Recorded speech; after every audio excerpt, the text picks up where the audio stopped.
자, 이제 8차시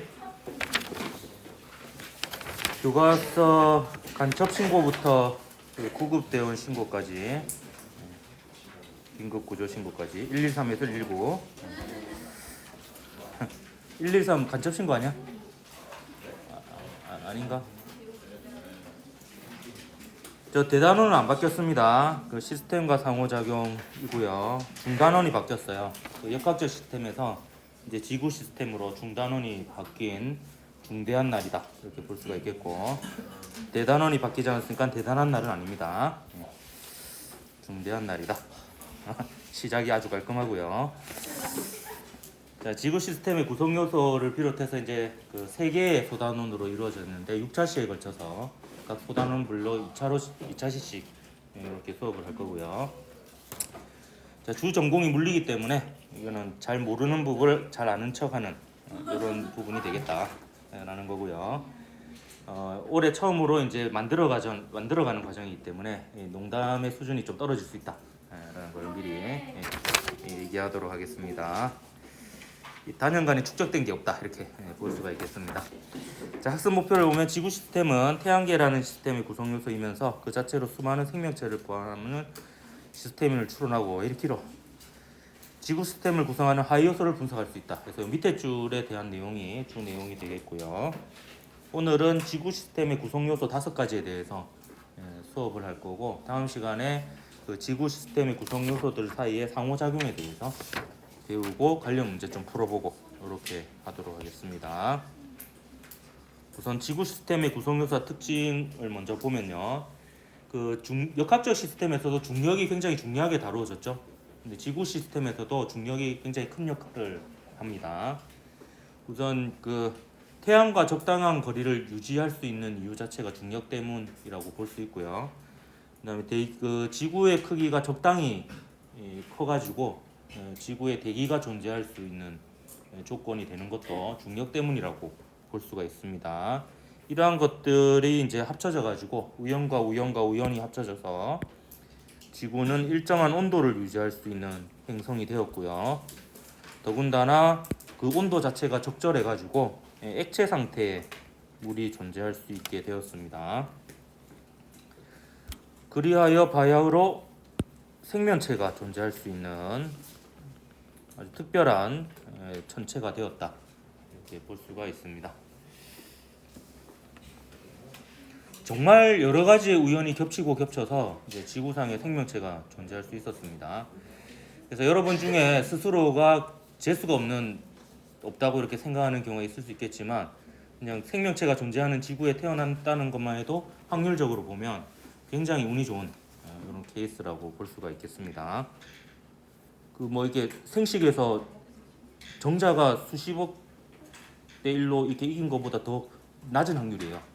우주에서 이렇게 생명체가 존재할 수 있는 행성에 태어났다라는 게 전부 다 운 좋은 사람들이다, 이렇게 보면 되겠고, 그 생명체가 존재하는 이유가 또 여러 가지가 있는데 그 중에 하나가 오존층이 그 자외선을 차단해 줍니다. 다음 페이지에 있는 내용이라 가지고 미리 여기다 좀 적어 놓도록 할게요. 여러분도 자외선 차단 크림 바르죠? 발라야 됩니다. 그 너는 좀 100살 넘게 산다며. 나는 100살 전에 죽을 것 같아가지고 잘 안 바르는데 피부를 오랫동안 써야 되니까 그 자외선이 뭐 살균 작용이라든지 이런 작용을 하기도 하지만 이게 피부에 오래 노출되면은 이제 피부암을 일으킵니다. 그나마 이제 오존층에서 이제 그 자외선을 많이 차단해주기 때문에 이제 대부분은 이제 피부암에 걸리지 않고 이렇게 살아갈 수 있는데요. 그 오존층이 생기기 전에도 지구상에는 생명체가 있었는데 다 물속에 있었다라고 합니다. 바닷속에. 근데 오존층이 생기면서 이제 그 해상 동물들이 육상으로 진출할 수 있게 되었다, 이렇게 보면 되겠습니다. 그 자외선 차단 크림 보면 안티 UV 크림 이렇게 적혀 있죠. 자외선이 울트라 바이올렛 해가지고 바이올렛이 보라색이거든요. 울트라가 약간 이런 데니까 초보라색, 이런 뜻입니다. 이 농담이 아니고요. 자외선도 이 자가 보라색이거든요. 보라색 바깥쪽 선, 이런 뜻에서 이제 영어랑 한글이랑 이제 의미가 통하는 그런 용어가 되겠습니다. 자, 그럼 지구 시스템의 구성 요소 5가지 보도록 할게요. 뭔가 권법 이름 같은데요. 한번 보도록 하겠습니다. 우선 직권. 직권은 손가락 지자를 써서 손으로 찌르는 권법이 되겠고요. 수권은 손수자를 써서 손날로 이렇게 내려치는 권법이 되겠고요. 이쯤 되면 이제 웃기기를 기권하고요. 그 다음에 이제 외권이 있고요. 생명권이 있습니다. 아, 생명권이 아니고 생물권. 그 생물권. 여기는 웃지 않을 타이밍 웃으면 좀 당황스러운데 오늘은 이제 5가지 권법에 대해서 배울 텐데 교과서 한번 잠깐 보도록 할게요. 잠시만요. 예. 그 뭐 안 펼쳐봐도 됩니다. 이 안에 다 복사해 왔기 때문에. 자, 직권은 손가락지가 아니고 땅지자 해가지고 암석과 토양으로 이루어진 지구의 겉부분과 지구 내부 전체를 통틀어서 직권이라고 합니다. 점점 이제 지구 중심으로부터 바깥쪽으로 가는 느낌입니다. 살짝. 수권은 해수, 빙하, 지하수, 강과 호수 등 지구에 분포하는 물을 수권이라 합니다. 역시 손수자가 아니고 물수자가 되겠어. 수권이 되겠습니다. 여러분 좀 헷갈려하는 게 빙하 딱딱한데 수권입니다. 직권 아니고. 직권, 수권 헷갈릴 수 있거든요. 근데 빙하는 수권이다라는 거고요. 그 다음에 쭉 이어서 보면 기권은 이제 공기할 때 기체할 때 기자가 되겠습니다. 지구를 둘러싸고 있는 대기가 분포하는 영역을 기권이라고 합니다. 기권은 수증기를 포함합니다. 또 헷갈리죠? 수증기는 또 기권에 해당이 됩니다. 생물권, 지구의 모든 생명체와 아직 분해되지 않은 유기물을 다 합쳐서 생물권이라고 하고요. 외권은 우주라고 보면 되겠습니다. 지구 바깥 영역이 되겠습니다. 하나하나 이제 그 특징들을 한번 살펴보도록 할게요. 이건 뭐지? 나중에 보고요. 직권 한번 보도록 하겠습니다. 직권은 이제 요거를 이제 그 지구를 이제 그 케이크 자르듯이 이렇게 잘라 놓은 건데요. 그럼 이게 맨 안쪽이고 이 바깥쪽이 되겠습니다.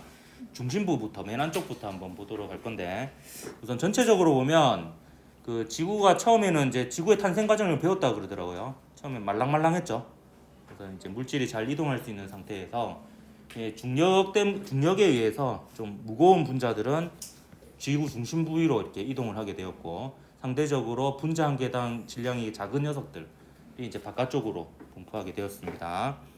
그래서 내핵과 외핵 중심부에는 무거운 분자 한 개당 질량이 큰 밀도가 큰 철과 니켈로 이루어져 있고 멘틀과 지각이 우리가 밟고 있는 땅입니다. 지각과 멘틀은 가벼운 상대적으로 분자 한 개당 질량이 작은 밀도가 작은 규산형 광물로 이루어져 있다라는 부분입니다. 맨 중심부부터 이제 하나씩 보도록 할게요. 이거는 뭐 외울 필요 없이 개념적으로 알겠죠? 안쪽으로 갈수록 무거운 녀석이 있다 이렇게 보면 되겠고요. 자, 내핵부터 보도록 할게요. 내핵은 중심부 온도가 무려 6000도씨 정도, 5000에서 6000도씨 정도 됩니다. 태양 표면과 비슷할 정도예요. 그럼에도 불구하고 그 바깥에 있는 외핵, 멘틀, 지각이 다 이렇게 짓누르고 있잖아요. 그래서 매우 큰 압력으로 있기 때문에 신기하게도 고체 상태로 존재합니다. 온도도 굉장히 높고 압력도 굉장히 커서 온도가 보통 높으면 액체나 기체 상태인데 얘는 워낙 압력이 커가지고 고체 상태로 존재를 한다라고 합니다.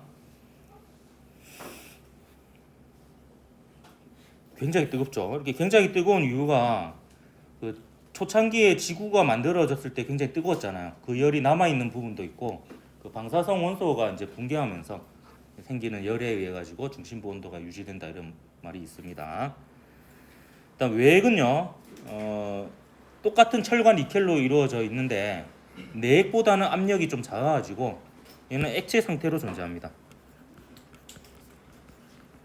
그래서 그 어찌 보면 유일하게 이제 그 액체 상태라고 확실하게 얘기할 수 있는 부분은 그 외핵 하나거든요. 그래서 외우는 방법은 이응 이응으로 시작하는 게 이게밖에 없거든. 이응 외핵 액체. 이때 웃어야 되는데 안 웃어야 될 때 웃고 웃어야 될 때 안 웃고 이러네. 그래서 얘는 대류가 일어납니다. 움직이는데 얘가 그 전하를 띤 입자인 상태로 대류를 해서 움직이게 되면 여러분 중학교 때 배운 걸로 알고 있는데 전하를 띤 입자가 움직이면 전류가 되고요. 전류 주위에는 자기장이 생깁니다. 그래서 그런 게 있었던 것 있었을 걸? 계속 그렇게 까먹으니까 살이 찌는 거예요. 예. 그래서 이 녀석에 의해서 이제 지구 자기장이 생긴다라고 현재 우리가 알고 있습니다. 그래서 지구 자기장은 외계 움직임에 의해서 생기는 거다 이렇게 볼 수 있고요. 이 지구 자기장이 여러분이 이제 게임에서 본 그 각종 실드 있잖아요. 실드. 그 실드의 실사판이다 이렇게 보면 되겠습니다. 지구 자기장이 태양에서 오는 그리고 우주에서 오는 여러 우주 방사선을 차단해 줍니다. 그러니까 요거 자체도 이제 그 생명체가 존재할 수 있는 조건 중에 하나가 됩니다. 그래서 외계 액체 상태여서 얘가 움직여서 지구 자기장이 있기 때문에 지구 자기장이 외부에서 오는 방사선들 중에서 전하를 띤 입자들은 이제 자기장으로 가둘 수가 있거든요. 그런 식으로 해서 막아줍니다. 그래서 이제 실제로 실드의 역할을 하는 이런 역할을 하는 곳입니다. 그래서 이거와 관련된 영화가 있어요. 여러분이 태어나기 전에 만들어진 영화일 것 같은데 코어라는 영화가 있습니다. 그 코어라는 영화의 주제가 뭐냐면 외액이 멈춰요. 외액이 멈춰서 실드가 이제 사라지는 거죠. 그러면서 이제 막 사람들이 타 죽고 막 이럽니다. 방사선을 맞아가지고. 그래서 주인공이 이제 탐사선을 타고 지각을 뚫고 멘트를 뚫고 외액까지 들어가서 핵폭탄을 터뜨려가지고 외액을 다시 돌려서 지구를 구해내는 말도 안 되는 영화가 있습니다. 왜냐하면 현재 우리는 지각도 못 들어봤습니다. 멘트를 직접 본 적도 없습니다. 그래가지고 이제 그런 탐사선을 아마 못 만들 거예요. 우주 탐사보다 지구 탐사가 더 어려운 점도 있다 그러거든요. 내부로 들어가기가 더 힘들어가지고 그렇습니다. 멘틀 볼게요. 멘틀은 가장 큰 부피를 차지합니다. 그리고 얘는 좀 애매해가지고 그 액체 상태인 곳도 있고 고체 상태인 데도 있고 막 섞여 있거든요. 그래서 좀 애매한데 요거에 대해서는 나중에 그 대륙 이동설 이런 지진 이런 거 할 때 좀 다시 얘기가 있을 거예요. 요 단원에서는 그냥 요 정도로 하고 넘어가도록 하겠습니다. 그 다음에 맨 바깥쪽이 가장 늦어서 지각이 되겠습니다. 요거 하려고 이제 밑에서부터 한 거야. 요 지각은 가장 밀도가 작습니다. 그러니까 이제 제일 가벼운 녀석들로 이제 이루어져 있고, 그 다음에 위에서 짓누르는 압력도 가장 작기 때문에 이제 압력이 작다 이렇게 볼 수가 있겠고요. 밀도가 작다 이렇게 볼 수가 있겠고요. 그 다음에 이 뒷부분은 나중에 3단원 가면은 할 건데 미리 좀 하나 언급하고 넘어가도록 할게요. 대륙지각이 있고 해양지각이 있습니다. 이게 완전히 맞는 말은 아닌데 대륙지각은 뭐 위에 바닷물이 없고 해양지각은 뭐 바닷물이 있다, 뭐 대충 이렇게 봐도 크게 틀리지가 않습니다. 이때 대륙지각이 해양지각보다 두껍고요. 밀도가 작습니다. 요거는 저도 이유를 잘 모르는데요. 한 번도 알아본 적이 없는데 제가 고등학교 때 이거 외웠던 방법이 기억이 나요. 이거 뭐 웃기게 외운 건 아니고, 요거는 이제 저는 어떻게 기억을 했냐면 제 나름대로 그냥 생각을 해서 그 해양지각 위쪽에는 바닷물 있잖아요. 그래서 바닷물이 짓눌러가지고 짜부가 되어가지고 부피가 작고 밀도가 크다. 약간 이런 느낌으로 기억을 하면 아직도 그게 기억이 나더라고요. 그러면 이제 누가 두껍고 누가 얇은지, 얇은 게 이제 눌러져서 얇은 거니까 밀도가 상대적으로 크고 이렇게 이제 기억을 하면 될 것 같습니다. 어차피 이유를 물어보는 문제는 없더라고요. 근데 이제 결과는 알고 있어야 돼가지고 이유는 내 맘대로 기억을 해도 문제가 없을 것 같습니다. 그래서 직권 끝내고요. 수권 넘어가 보도록 합시다. 수권의 대부분을 차지하는 것은 해수입니다. 해수. 바닷물. 바닷물이 뭐 거의 대부분이고요. 나머지 이제 빙하, 지하수, 강, 호수 이런 것들이 이제 집게다시인데, 요 빙하가 이제 수권에 들어간다는 거 헷갈려하지 말고요. 이 지표의 70%가 이제 수권으로 뒤덮여 있습니다. 물로. 그래서 이게 그 지구의 온도를 유지하는데 꽤 큰 역할을 합니다. 그러니까 대기가 있는 거하고 물로 뒤덮인 거하고 이 두 가지가 지구의 온도를 일정하게 유지시켜주는 큰 요인이다 이렇게 보면 됩니다. 물이 비열이 크기 때문에 많은 열 에너지를 머금을 수 있습니다. 그러니까 완충 작용을 하는 거예요. 예. 그래서 그 온도가 크게 변하지 않게 하는 이런 역할을 하게 됩니다. 이 중에서 해수의 특징을 좀 보도록 할 건데, 요 해수에 대한 그래프인데 이거는 어떤 의미냐면은 요 가로축은 수온, 그러니까 물의 온도입니다. 물의 온도고 세로축은 물의 깊이가 돼요. 대체적으로 아래로 갈수록 물이 차갑습니다. 왜냐하면 햇볕이 점점 도달하지 못하니까. 아래로 내려갈수록 차가운데, 온도가 비교적 일정한 곳이 있어요. 표면 쪽에, 수심이 낮은 쪽에 온도가 일정한 곳을 혼합층이라고 합니다. 이 혼합층은 말 그대로 바람에 의해서 혼합이 되는 층입니다. 그렇기 때문에 온도가 일정해요. 그래서 막 계속 섞입니다. 그래서 바람에 의해 잘 섞여서 수온이 거의 일정한 이 부분을 혼합층이라고 합니다. 근데 이제 혼합층 밑에서부터는 이제 바람에 의해서 섞이는 일이 잘 안 일어납니다. 그래서 밑으로 갈수록 햇볕이 도달하는 양이 줄어드니까 온도가 낮습니다. 이 부분을 수온 약층이라고 합니다. 이 부분은 제가 외우는 방법을 아직 못 개발했는데요. 제가 가장 약한 부분이다 이렇게 볼 수가 있겠습니다. 수온 약층, 그냥 이름을 외워야 될 것 같고요. 깊을수록 햇볕이 약해져서 그래서 약층인가? 햇볕이 약해져서 온도가 낮습니다. 여기를 이제 수온 약층이라고 합니다. 근데 어느 정도 깊이 이상 내려가면요, 어느 정도 이상 깊이가 내려가면 여기도 햇볕이 없고 여기도 햇볕이 없고 여기도 햇볕이 없고 햇볕이 없기는 매한가지입니다. 거의 도달하지 않게 되면 이제 햇볕의 영향을 거의 안 받게 되는 거죠.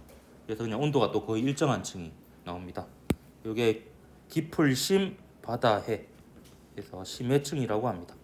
요거는 뭐 깊은 바다니까 용어 그대로 뜻으로 기억을 하면 되겠죠. 혼합층은 혼합되니까 혼합층, 깊으니까 심해층이고, 이거는 잘 수온 약층 이렇습니다.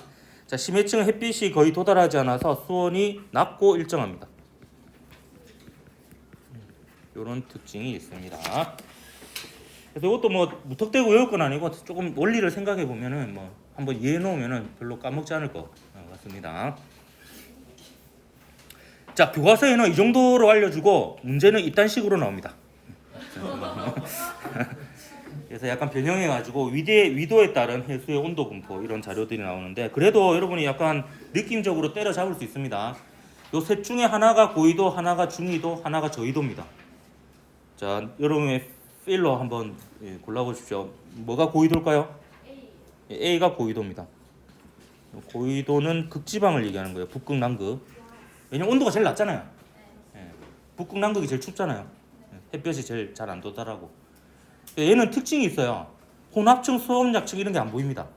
그냥 다 심해층이에요. 다 온도가 낮고 일정합니다. 그래서 이 극지방의 바다는 좀 이런 특징이 있습니다. 그냥 처음부터 온도가 낮아요. 그냥. 그래서 이제 다 차갑다 이렇게 볼 수가 있겠습니다. 그러면 저위도는 가장 온도가 높아야 되겠죠? 제일 뜨거우니까. 그럼 저위도는 어디 쪽이겠어요? B가 저위도입니다. 그럼 C는 남거지니까 중위도가 되겠죠. 근데 또 특징이 보면 그 중위도하고 저위도를 비교해 보면 저위도가 혼합층이 얇죠. 중위도가 혼합층이 두껍고. 요거는 이제 잘 몰라가지고 지구학생한테 여쭤보니까 왜 바람이 많이 분대요. 중위도가 적도 지방보다 바람이 더 많이 불어서 혼합이 더 잘 되니까 이게 더 깊다라고 합니다. 그리고 요딴 식으로도 문제가 나옵니다. 요거는 이제 위도가 같은 지역인데 계절이 다른 경우에요. 하나가 겨울, 하나가 여름입니다. 어디가 여름이겠습니까? B가 여름이겠죠. 온도가 높잖아요. 그리고 A가 겨울입니다. 그럼 겨울과 여름 중에 언제가 더 바람이 많이 부는 것 같아요? 겨울이 더 바람이 많이 부니까 혼합층이 더 두껍게 나타나는 거 보이죠? 원래 겨울 바람이 더 매섭다고 하잖아요. 이게 바다에 생각해보면 진짜 바다에 겨울에 가면 바람도 많이 부는 것 같아요. 느낌이 그렇습니다. 이렇게 하고 교과서에 있는 이 그림은 내가 왜 가졌는지 기억이 안 나는데 뭐 멘틀이 제일 부피가 크죠? 딱 보니까 하지만 우리는 지각도 뚫지 못했다는 사실 이런 겁니다. 그리고 아래로 갈수록 이렇게 시커멓게 그린 이유는 햇볕이 잘 도달하지 않는다는 걸 나타낸 거라고 제가 추측한 거고요. 그렇습니다. 자, 넘어가서 이쯤 되면 이제 여러분이 기권하기 시작하는데요. 기권 한번 보도록 하겠습니다.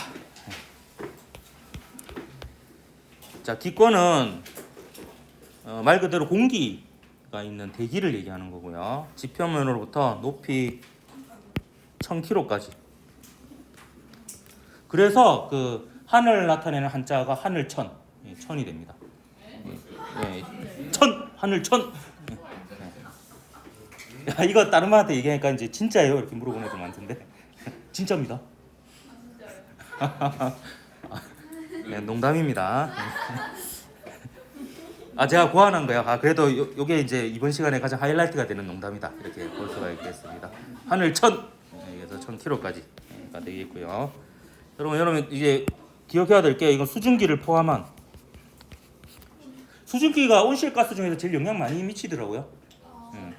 수증기를 포함해서 질소, 산소, 이산화탄소, 아르곤 등이 되겠습니다. 많기로는 질소가 제일 많죠. 그 다음에 산소고 이산화탄소 수증기 중에 누가 더 많은지 모르겠네. 이산화탄소 더 많아요? 네. 몰라요? 이산화탄소 더 많으면 기가 다 산성이잖아. 그래? 그 수증기가 더 많을 것 같은 느낌상. 수증기는 기권이죠. 이건 어떻게 기억을 하냐면 한국말을 끝까지 들어봐야 됩니다. 수권 아니고 기권. 괜찮지 않나? 한국말은 끝까지 들어봐야 돼. 그래서 수증기는 수권 아니고 기권. 나쁘지 않았죠. 자, 이거는 이제 그 학력평가에 나오는 그래프인데요. 그 보면 요 지표면에서부터 올라가면서 따라 온도 변화를 보여주는 겁니다. 처음에 이제 요 맨 밑에 찍은 온도가 점점 내려가고요. 올라갔다가 내려갔다가 올라갔다가 이런 패턴을 보입니다. 만약에 대기가 없었으면요, 대체로 올라갈수록 태양하고 가깝기 때문에 온도가 좀 더 올라가야 되는 게 맞거든요. 만약에 지각이랑 대기 이런 게 없으면은. 근데 이제 약간 이렇게 왔다리 갔다리 하는데요. 요 각각의 층의 특징을 한번 보도록 하겠습니다. 그래서 온도 변화가 이렇게 바뀌는 걸 경계로 해서 4개의 층으로 나누어지는데, 근데 이게 1000km까지가 대기로 치지만 실제로는 요 30km 이내에 공기 분자의 99%가 존재를 합니다. 그래서 0에서 30km까지가 99%고 30에서 1000까지가 나머지 1%가 존재를 하는데, 이게 11km까지가 대류권이라고 하는 곳이거든요. 대류권에서 성층권 일부까지 거의 대부분의 공기 분자가 존재한다 이렇게 볼 수가 있습니다. 자, 맨 밑에 층에는 제가 이미 얘기를 했는데 이걸 대류층이라고 합니다. 대류권. 다 권법이에요. 미안합니다. 대류권입니다. 대류권. 이 대류권은 말 그대로 대류가 활발히 일어나요. 왜 대류가 활발히 일어나냐면 기온의 역전 현상이 일어납니다. 위로 올라가서 태양하고 가까워서 뜨거워야 되지만 지표면이 잘 달궈지거든요. 땅이 비열이 낮아가지고 잘 달궈집니다. 따라서 지표면의 영향을 받아서 지표면에 가까울수록 온도가 높고 지표면과 멀어질수록 온도가 낮아집니다. 낮아지는데 이러면 왜 대류가 일어나느냐? 자, 요 위로 올라갈수록 온도가 차가워지잖아요. 그럼 부피가 줄어들어서 밀도가 커져가지고 무겁습니다. 내려옵니다. 그럼 땅에 의해서 가열이 돼요. 부피 커지면서 밀도가 작아지고 가벼워집니다. 그럼 올라가요. 식어요. 내려가요. 가열돼요. 올라가요. 식어요. 내려가요. 이렇기 때문에 활발하게 이렇게 움직이게 됩니다. 이렇게 대류가 활발하게 일어나는 데다가 요 대류권에 수증기가 있어요. 수증기가 있어서 요 두 가지 요인 때문에 기상현상이 일어납니다. 대류가 활발히 일어나면서 수증기까지 있어서 구름이 생겨서 강수가 일어나게 되는 겁니다. 그래서 이 두 가지 조건을 다 만족해야지 기상현상이 일어납니다.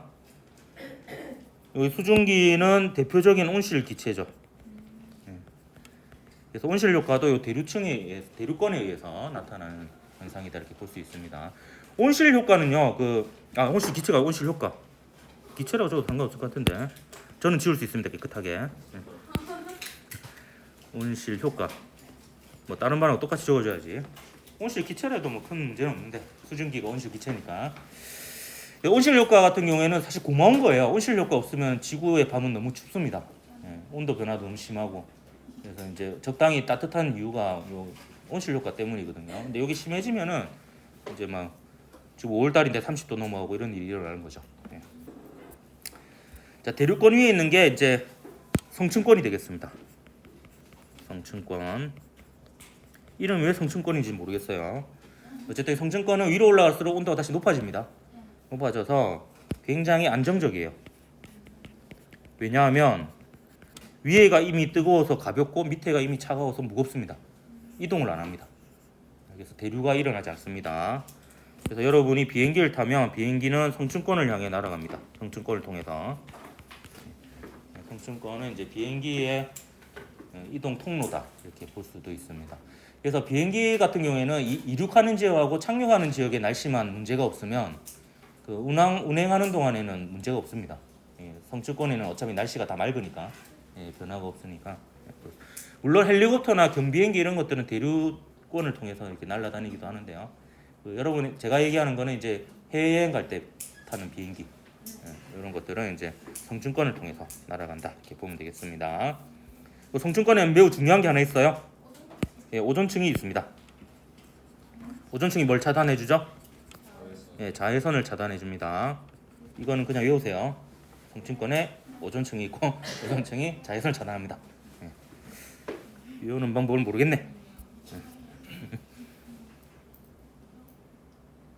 자, 그 다음에 있는 권역이 중간권이에요.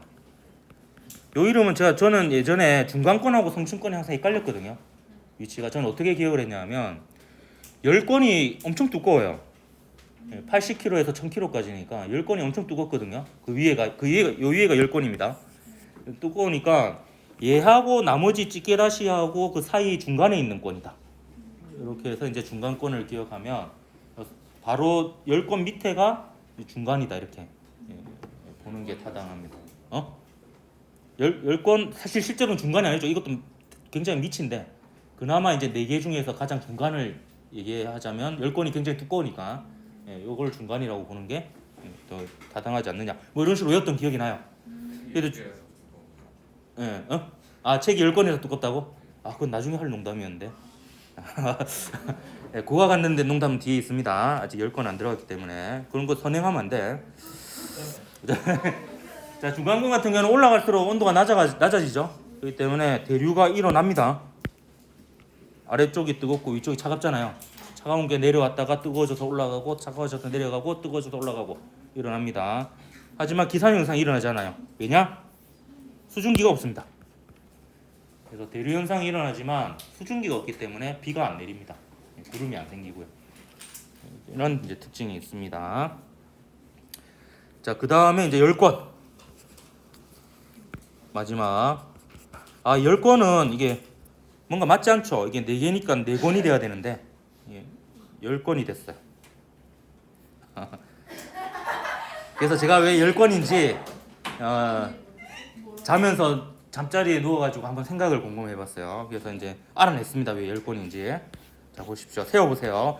내핵 1권, 외핵 2권, 멘틀 3권, 지각 4권, 그 다음에 까먹으면 안 돼요. 수권 5권, 기권 6권, 기권은 이 안에 들어가서 하면 안 됩니다. 이 생물권 6건, 대륙권 7건, 성층권 8건, 중간권 9건, 그 다음 10건 이렇게 해서 이제 10건이 되는 겁니다. 야, 이런 자면서 이런 걸 생각하다니. 10건은 대기가 매우 희박해요. 희박하고 낮과 밤의 온도차가 굉장히 큽니다. 그러니까 지표면의 영향을 받지 않고요. 그 태양의 영향을 거의 직접적으로 받는 부분이다 이렇게 보면 되겠습니다. 그래서 위로 올라갈수록 굉장히 뜨거워집니다. 태양하고 가까워지기 때문에 낮과 밤의 온도차가 매우 크고 대체로 매우 위로 올라갈수록 뜨겁고요. 그리고 여기는 오로라가 생기는 지역이기도 합니다. 오로라. 그래서 저 캐나다나 이제 그 극지방에 가까운 지역에 가면 이제 오로라를 관측할 수 있는데 최근에 보니까 그 유럽 대륙에서도 오로라가 관측이 되었다 하더라고요. 기상 이상 현상 때문에. 그래서 여러분이 조금만 더 소고기를 많이 먹고 이산화탄소를 많이 배출하고 소가 방구를 많이 낀다면 그 한반도에서도 오로라를 볼 수 있는 날이 오지 않을까 생각이 드네요. 아, 소원이야? 오로라 한번 보는 게 그 일본 사람들이 그 신혼여행으로 오로라 보러 많이 간다더라고. 역시 우리나라보다 돈이 좀 더 많나? 그 비행기 값이 많이 비싸거든. 오로라. 자, 이제 나머지는 뭐 이제 별로 할 말이 없는 것들인데 외권 한번 보도록 하겠습니다. 외권은 기권 바깥이고요. 태양이 가장 큰 영향을 미칩니다. 그 중에서 그 다음으로 큰 영향을 미치는 게 달이라고 볼 수 있겠고요. 근데 나머지 이제 태양계 천체들하고 별, 은하 등도 영향을 크게 안 미친다라고 볼 수는 없는 게 가끔 가다가 이제 소행성하고 충돌을 하게 되면 대멸종이 일어나기도 하죠. 매우 큰 영향을 미치기도 합니다. 공룡이 진짜 운석 충돌로 멸망했다라고 이렇게 알려져 있잖아요. 뭐 그렇고요. 자, 생물권은 이제 직권, 수권, 기권에 걸쳐서 넓게 분포를 하고 있는데 외권에는 없습니다. 아직까지 우리는 없는 걸로 알고 있어요. 아직까지는 외권에서 이제 생명체가 발견이 되면 이제 거의 한 1년 내내 뉴스가 나오지 않을까 생각이. 과학자들이 가장 기대하는 것 중에 하나입니다.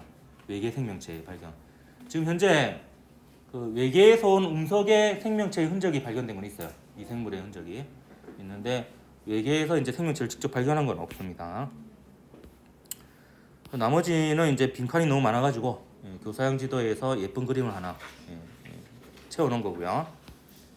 내 외액 멘틀 지각 여기 보면 이제 보세요. 이 지각 중에서 이게 대륙판이에요.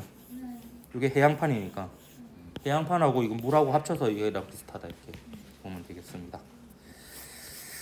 하늘천 기권이 되겠고 뭐 해수가 대부분 차지하고 수권은 생물 같은 경우에는 그 얇고 넓게 분포되어 있어요. 그러니까 우리 지표면을 기준으로 해서 위아래로 스킬로 이내에 아주 얇게 분포되어 있는데 범위는 굉장히 넓게 지구 전역에 걸쳐서 생명체가 분포하는 그런 특징이 있습니다. 자, 여기까지 하고 영상 2개 보고 마치도록 할게요.